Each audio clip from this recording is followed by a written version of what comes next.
I'm Ted, but you should already know that. So what have I learned in real estate? 20 years. I've only learned one thing. No. For my first client, my very first client, my first listing ever, 2847 Montauk Highway, Brookhaven, New York. And it took a while to list it. I remember that it was an expired listing, had not sold with the previous realtor. They invited me in. I sat down for an appointment, and I continued to follow up because they did not sign the paperwork on the very first try. Then I followed up, and eventually sat down and we signed all the paperwork, authorized all the paperwork, and began to market the property. So the lesson I learned from my very first listing is you don't give up. You don't give up because you sat there and maybe for an hour, maybe even two hours, and they still weren't ready to authorize you to start working. The other thing I learned is there's apparently a ghost on the property because a little girl had gotten killed by a bear back in like early 1900s. And so that's my first listing. Now, what did I learn from my first transaction? Actually, my very first transaction was helping a younger couple. I guess they must have been older than me at the time because I was only about 24, and they were looking for not a home, not to purchase a home, but they needed to find a rental. So I helped them find a rental. They were very happy, and they were very grateful.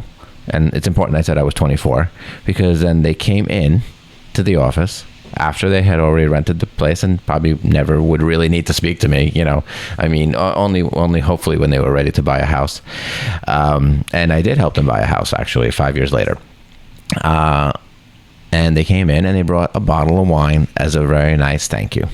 So it was very nice of them to go out of their way to appreciate that. And it wasn't a very large transaction, obviously, so what I learned is never underestimate a person's appreciation. Maybe other agents wouldn't have bothered helping them because they had a little bit of a situation with being able to find the right rental. And I did it just because it was part of what we should be doing. We should be working. So I had nothing else to do, so why not help this young couple find a rental? And it was very nice that they appreciate it like that.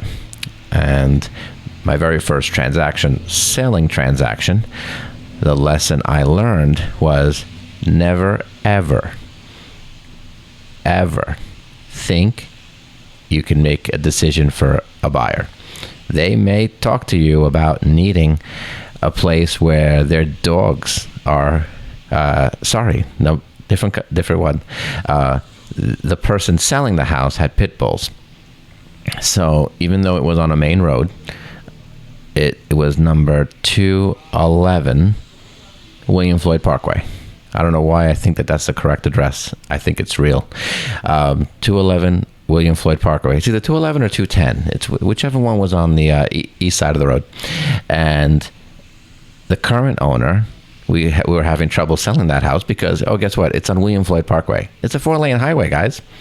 And the current owner had pit bulls, so he had, of course, fenced the whole yard. Well, the new buyer, their only concern when buying a house was that they had a fenced yard because I think they had small grandchildren that would visit, or maybe they were living with them. And you'd never, ever think about, wait, this is a main road, 4-lane highway, might be a little dangerous.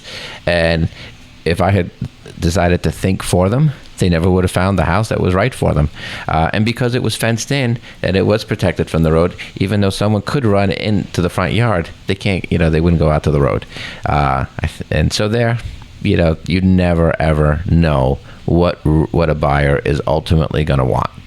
So, and the other lesson I learned from that transaction was a closing can take 4 fucking hours. And when they say sorry, it's a dry closing. It's not what you think it means. Apparently, a dry closing. Well, what I learned on my very first closing was a dry closing means that the money did not fund. It means that everything happened. A closing went through, everyone signed the documentation, except no one can receive payment. So the buyer cannot receive keys to the house because officially they have not paid for the house, not paid the owner, and the owner does not have their funds, and of course the real estate agents don't get their funds. The very next day, I remember going to an alley in Brooklyn or Queens to pick up what we should expect to have as our check. They were there. The checks were there. Everything was fine. It did fund, but I got to learn what a dry closing is. So not to be confused with a dry sense of humor. So those are the lessons I learned in the very beginning. And now I was actually asked to answer another question. What are a lesson that I'm learning? I think they asked for my last client. I hope they meant latest client, because it doesn't bode well if I have a last client. It's like when someone introduces their, second wife. It means there's a third one coming. So anyway, what lesson do I learn? The lesson I've learned is it's amazing. I keep learning lessons. Good ones, bad ones, but there's always something to learn. I think that's what I'm going to say for my latest clients, that it's amazing that everything is always a learning experience. When you can never say, I think I've seen it all. Every once in a while, I almost want to say, wait, this one, I hope I finally saw it all. This has to be it. This has to be the be all, end all. But nope. You see something else. So the lesson I learned now is there's always a lesson to learn. I'm the real Ted G, and thanks for tuning in. And you know where to find me: Spotify, TikTok, Instagram, Facebook, and YouTube.